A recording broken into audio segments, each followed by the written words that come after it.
এবার আলোচনা করব ইম্পারেটিভ সেন্টেন্সের ট্যাগ কোশ্চেন কিভাবে করতে হয়। তার আগে আমরা দেখে নিই ইম্পারেটিভ সেন্টেন্স কেমন।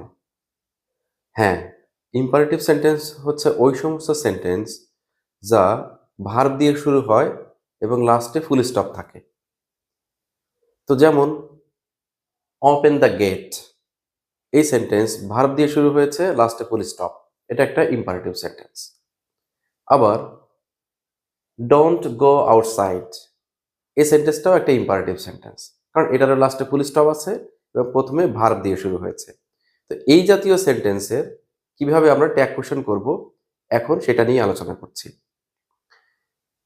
প্রথম সেন্টেন্স ওপেন দ্য গেট, এই সেন্টেন্সটা যেহেতু প্রথমে ভার্ব দিয়ে শুরু হয়েছে, আমরা বুঝে ফেললাম সেন্টেন্সটা imperative.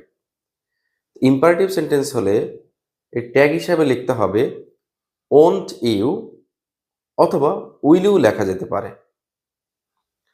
Second sentence don't go outside, এটা একটা ইম্পারেটিভ সেন্টেন্স, যদিও এটা নেগেটিভ ইম্পারেটিভ, তাহলে এটার জন্য লিখতে হবে উইল ইউ।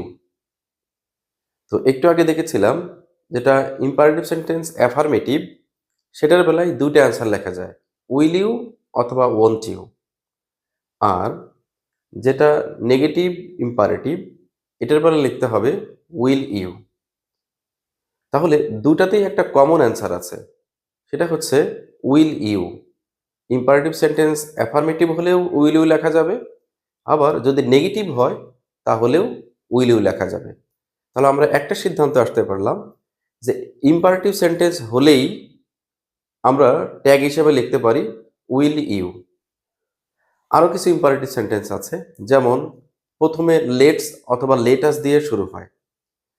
যেমন এখানে একটা সেন্টেন্স আছে লেট আস গো দেয়ার, এই বাক্যের শুরুতে যেহেতু লেটাস আছে, আমরা এই লেটাস দেখেই সিদ্ধান্ত নেব যে এটার জন্য ফিক্সড অ্যান্সার সেটা হচ্ছে শ্যাল উই।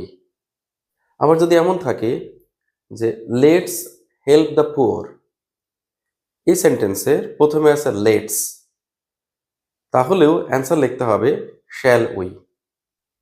আর যদি এমনটি হয় যে লেটের পরে আস নেই, লেটের পরে আস ছাড়া অন্য কোনো প্রোনাউন আছে, যেমন লেট মি কাম হিয়ার, এই সেন্টেন্সে লেটের পরে আস নেই, আছে কি মি।